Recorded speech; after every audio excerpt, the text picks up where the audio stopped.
What's up, guys? Back with some more third gen content. So if you watched the last video, we put the 35 12 50 20 Nitto mud graps and the 20-inch OE replica wheels on, and I am absolutely in love with it. I think it looks super freaking good, a million times better than the black method setup that was on there before. But I can admit the 35s do look a little bit small, more so just too sucked in rather than the tires being too small. Obviously, it is a pretty big truck being a mega cab 2500, but today we're going to be addressing that. And by the end of this video, this thing should look absolutely perfect on this setup. Having this truck around the other trucks that we have that are lifted and big, I'm like, oh yeah, it's just a level truck. Well, wrong. This thing is huge for just having a set of leveling coils on it, because here is a Tundra 2024 that has essentially a 4-inch lift, and it looks great, but it's freaking tiny. Holy crap, it is so much shorter than this truck. Obviously stock tires, 35s, but still, this truck is really big to only be leveled. And I saw a ton of y'all commenting saying to take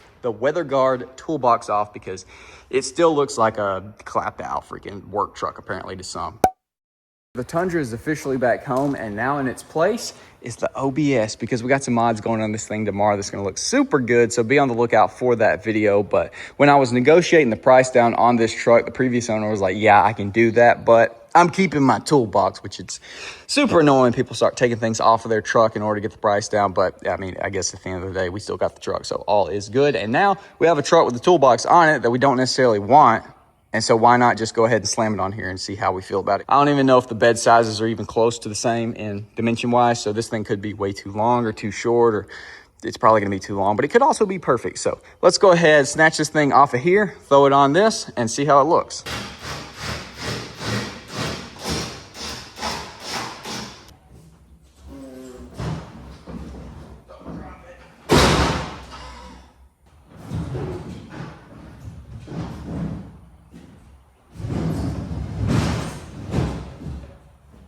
Well, let's go ahead and take a peek, see how the OBS is looking with the toolbox on there, dude. I don't know about y'all.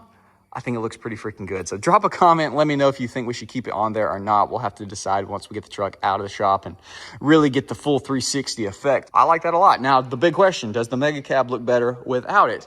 And I think the answer is definitely yes. It looks much, much cleaner without the freaking toolbox. A little bit awkward from the front perspective, but I think that might just be to me not being used to it yet, or the fact that this truck sits over 1.5 inches taller in the rear than it does the front, which I know some people are gonna be like, that's how trucks are supposed to sit. But not after today. We're gonna address that, as well as our wheel spacers. Yes, we're doing wheel spacers. If you haven't caught on, or if I didn't say that, I don't know. It's been a couple days since I filmed the intro, but we're doing wheel spacers. 1.5 in the front, and we were supposed to do 2-inch in the rear to make it equal because the rear is skinnier than the front. But I somehow got 4 1.5-inch wheel spacers, so I've already sent out an email. Don't know what they're gonna do. Hopefully they'll send me some new ones, but obviously that can't happen today. We do have 3-inch that were from the Duramax, which are the same bolt patterns. So I think we're gonna do, for the time being, 1.5 in the front, 3-inch in the rear, which might look ridiculous because it might be sticking out way further than we want. But we're also gonna address the height. So we've got some kind of little leaf pack. I guess that's stock, maybe it's not. We're gonna try to do this the absolute correct way.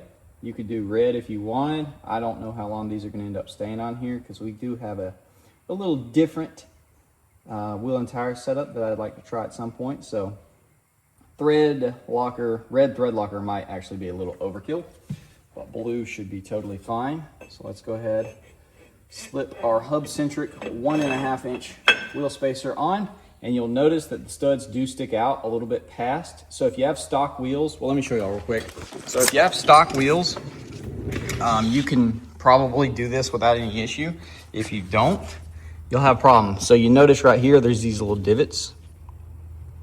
That stud is gonna go sit into there, and it's not sticking out so far that it's gonna hit the wheel. But if you have aftermarket wheels, it's probably gonna be flat right there. So you're gonna have to cut down your studs. Thankfully, we do not. Now, as far as the internet says, the torque specs for your Ram 2500 is anywhere between 120 and 140 foot-pounds, but Titan Wheel Accessories says to not torque past 110. I'm not sure if they're saying that's for these or for these, but either way, we're not gonna go past that 110 torque spec. So on these, we're gonna go ahead and just do them at the 110. Just slam you a screwdriver in your rotor, and that'll hold it in place.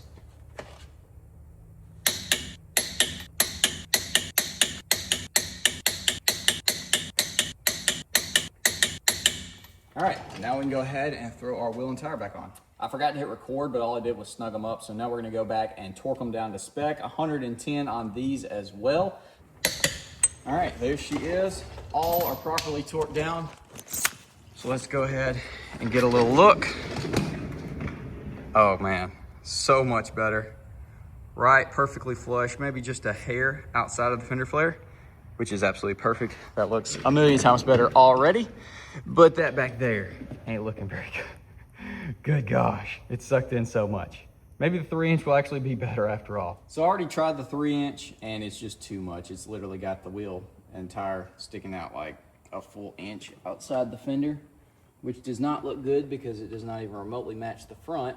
So we're just gonna go ahead and put the 1.5-inch spacer on here for now, and hopefully they'll just send me a 2-inch and I don't have to send that one back, because that's gonna be rather annoying if I do.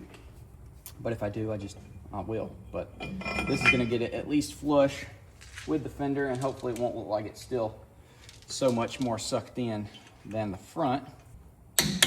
All right, let's go ahead and start tackling this leaf pack. So I've got the truck jacked up by the hitch assembly, small jack holding the weight of the axle up. I've removed the lower shock bolt. I've got some jack stands down there, and now we can go ahead and start taking this thing apart. It's gonna be a 7/8 on my specific U-bolt nuts. And we are gonna be cutting these down once we get them off, but you gotta get them loose enough to get the socket on there for starters, or unless you have long enough extension cord or power, you can go ahead and snip them off now. I wish I could, but I chopped up our long extension cord with a lawnmower the other day, so we're gonna have to do it after the fact.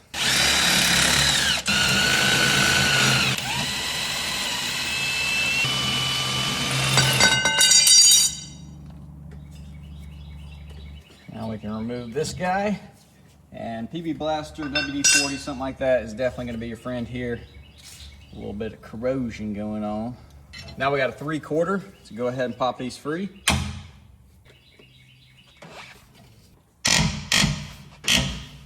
All right, so as you saw, it's starting to free spin, so we're gonna go ahead and have to lower the axle to get some vice grips on the lower little, I don't even know what they're called.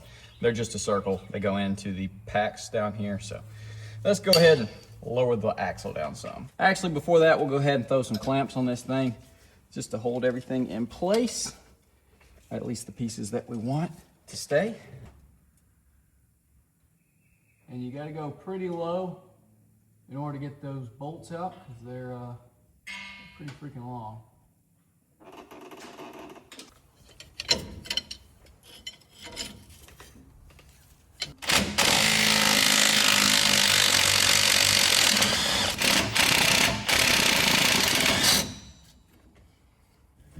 Drop this guy out of the way.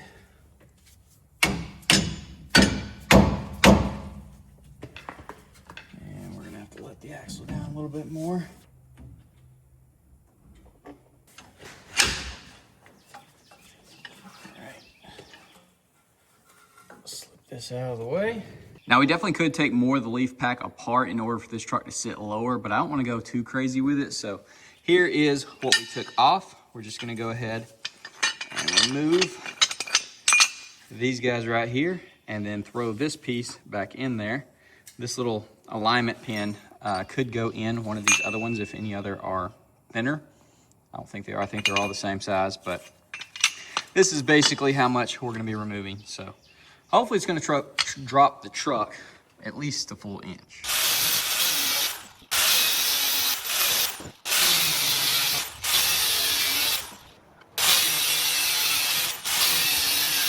All right, let's go ahead and slide this guy back up in here. Just like that.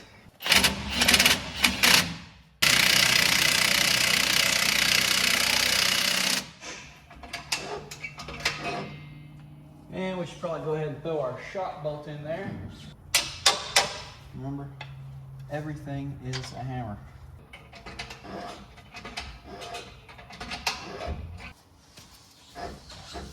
There we go. Let's put a little top plate on there. Slip our U-bolts in.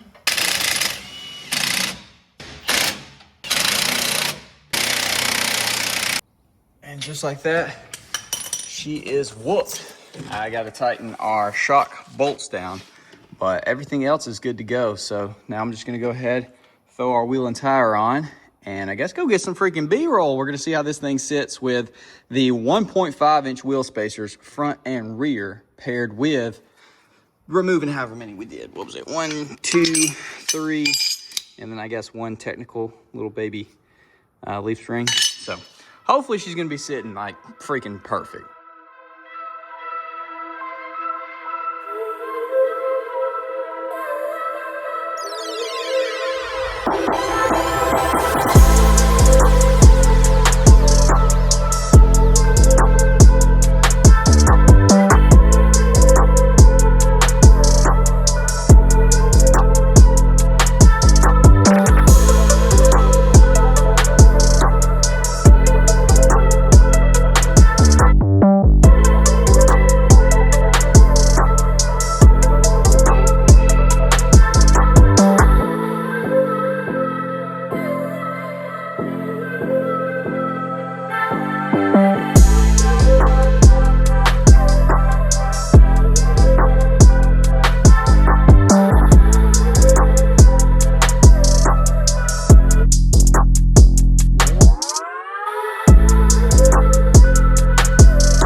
All right, guys, well, here she is looking absolutely incredible. I am so tickled with how everything turned out, from removing the toolbox to the spacers to lowering the rear.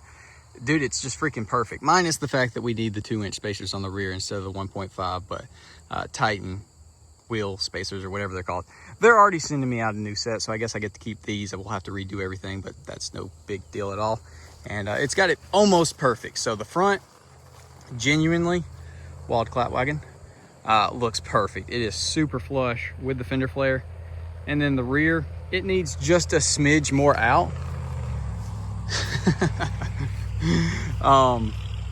But once we do the 2-inch in the back, it's going to even it up perfectly, and it already has just such a better stance. The 35s fill out, and it doesn't look awkward at all anymore, where it definitely did before. Some of that due to the massive amount of lift that it had in the back, and then some due to the fact that they were sucked in so far. So both of those things come together beautifully, and the toolbox gone. It's just freaking clean. Holy crap. The truck itself is filthy. I need to wash it, but I didn't feel like doing it today. It looks funny now because like certain angles, the whole truck looks long, and then right here, it's just the cab is huge. Oh my gosh. Mega chub things, bruh. But yeah, I'm tickled with it. I am tickled. Everything feels good. Didn't run into any issues with the suspension and stuff, as y'all saw. And I think it's perfect. I haven't put a tape measure to it. If I had to guess, it might be, you know, 1/4 of an inch or something lower in the back than the front, or it could be dead even. But it totally changed the entire like flow of the truck. It just looks so much better.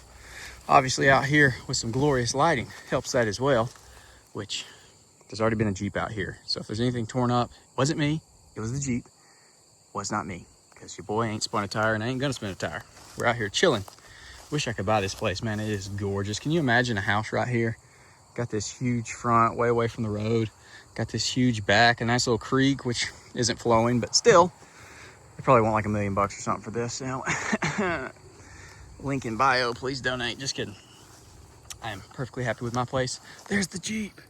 There's the freaking Jeep. I don't know if that's who owns this or what. Probably doing the same thing as me, just out here exploring, enjoying the beauty before someone buys it and probably puts a freaking Target here or something depressing, because that's just seems like what is going on everywhere. Either way, there's the video, guys. Hope y'all enjoyed. Drop a comment, leave a like, subscribe if you're new, ring that bell notification, and I'll see y'all boys in the next one. Not sure what Mr. Jeep is doing, if he's coming out here to catch me, or if he's just exiting at the same time that I'm exiting.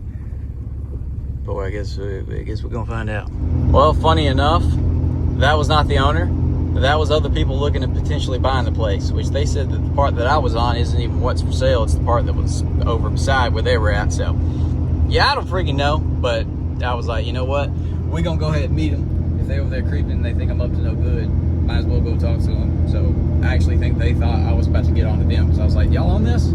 They're like, no, we just talked to the owner that's got it for sale. They were like, probably in their 50s. Which is funny, because they thought I was about to get on to them. No. I thought y'all were about to get on to me.